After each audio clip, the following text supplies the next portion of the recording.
अब हम आपको भारतीय सेना में भर्ती को लेकर भारत सरकार की एक नई स्कीम के बारे में बताएंगे और इस स्कीम का नाम है अग्निपथ।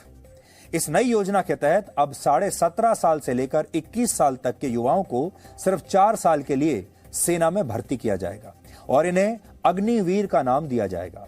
और हर साल सेना के तीनों अंगों में लगभग 50,000 अग्निवीरों की भर्ती होगी और इस नए कदम से भारतीय सेना की औसत आयु 32 वर्ष से घटकर अब 26 वर्ष हो जाएगी। यानी भारतीय जवान जो हैं, भारतीय सेना की जो आयु है, भारतीय सेना अब जवान हो जाएगी और पेंशन का खर्चा भी काफी हद तक बचेगा।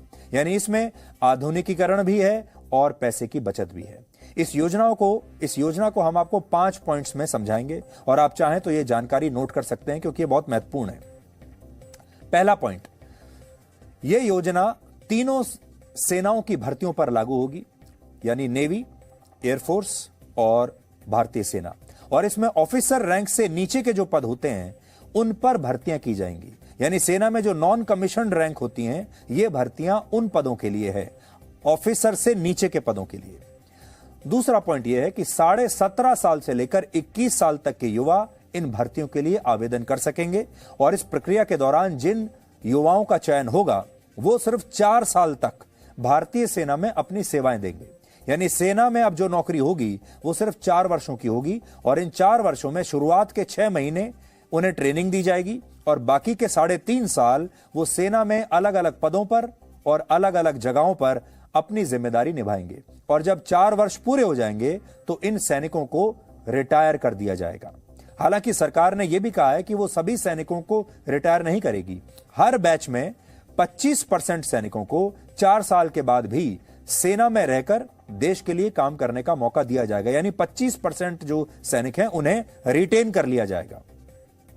और आप इसे ऐसे समझिए कि अगर सरकार ने एक बैच में 20,000 सैनिकों की भर्ती की है तो 4 साल के बाद इन 20,000 में से 5,000 सैनिक 4 साल के बाद भी सेना में जारी रखेंगे अपनी सेवाओं को, सेना में रह पाएंगे, उनकी नौकरी बची रहेगी, जबकि 15,000 सैनिक 4 साल के बाद रिटायर हो जाएंगे। तीसरा पॉइंट, रिटायरमेंट के बाद सरकार इन अग्निवीरों को एक अच्छा पैकेज देगी, आर्थिक पैकेज देगी, जिसे आप रिटायरमेंट पैकेज भी कह सकते हैं। इसलिए अब आप ये देखिए कि इन सैनिकों को तनख्वाह कितनी मिलेगी और इनका रिटायरमेंट पैकेज क्या होगा। पहले वर्ष में इन अग्निवीरों को हर महीने 30,000 रुपए के आसपास तनख्वाह मिलेगी, जिसमें से 21,000 रुपए इन्हें नकद मिलेंगे और 9,000 रुपए यानी सैलरी का 30% हिस्सा इनके रिटायरमेंट फंड में जमा हो जाएगा। दूसरे वर्ष में हर महीने 33,000 रुपए, तीसरे वर्ष में 36,500 रुपए और चौथे वर्ष में हर महीने 40,000 रुपए का वेतन इन्हें मिलेगा, जिसमें से 12,000 रुपए हर महीने रिटायरमेंट फंड में चले जाएंगे। यानी जो इन हैंड सैलरी इनकी होगी वो पहले साल में 21,000 रुपए होगी और चौथे साल में 28,000 रुपए के आसपास पहुंच जाएगी। 4 साल के बाद सरकार इन अग्निवीरों को रिटायरमेंट के तौर पर एक विशेष आर्थिक पैकेज देगी, जिसे उसने सेवा निधि पैकेज का नाम दिया है। इस सेवा निधि पैकेज के तहत हर सैनिक को रिटायरमेंट के समय 11,71,000 रुपए दिए जाएंगे। इनमें आधा पैसा अग्निवीरों की सैलरी से ही जमा होगा और आधा पैसा सरकार की तरफ से दिया जाएगा। इसके अलावा इस पैसे पर उन्हें ब्याज भी दिया जाएगा, इंटरेस्ट दिया जाएगा। हालांकि इन अग्निवीरों को रिटायरमेंट के बाद पेंशन की कोई सुविधा नहीं मिलेगी। यानी ये जो 4 साल का जो पैकेज है इसमें पेंशन नहीं मिलेगी। चौथा पॉइंट, इस योजना के तहत सेना के तीनों अंगों में हर साल 2 बार भर्तियां होंगी, हर साल 2 बार। और इस साल सरकार ने 46,000 अग्निवीरों की भर्ती का लक्ष्य रखा है और अगले वर्ष से लगभग 50,000 भर्तियां हर वर्ष होंगी। अभी सेना के तीनों अंगों में नॉन कमीशन रैंक्स जैसे हवलदार, नायक और लांस नायक जैसे 1,25,000 पद खाली पड़े हुए हैं।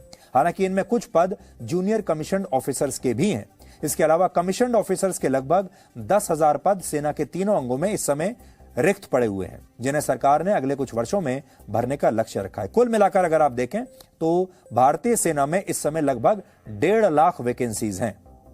इस समय भारत के पास दुनिया की दूसरी सबसे बड़ी सेना है।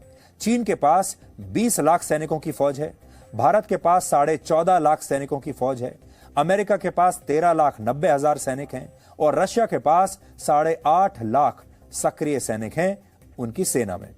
सरकार ने यह भी कहा है कि वो इन अग्निवीरों को एक खास सर्टिफिकेट भी देगी, जिसके आधार पर उन्हें अपना कारोबार, अपना बिजनेस, अपना काम शुरू करने के लिए बैंकों से बहुत आसान शर्तों पर लोन भी मिल जाएगा, अगर वो इस सर्टिफिकेट को दिखाएंगे। इसके अलावा प्राइवेट क्षेत्र में भी उन्हें आसानी से इस सर्टिफिकेट के बाद नौकरियां मिल जाएंगी।